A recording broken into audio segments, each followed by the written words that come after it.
Hold on to your binoculars. We're about to explore the rarest birds on the planet. First up, the Spix's macaw, known as the little blue macaw.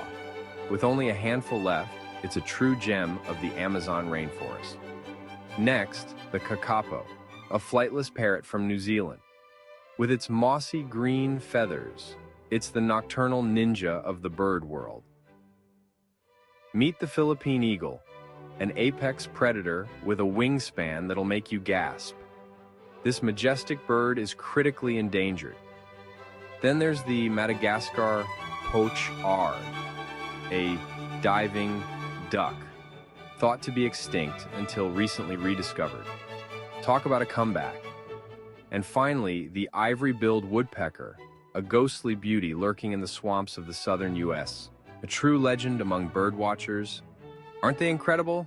Keep exploring, nature lovers.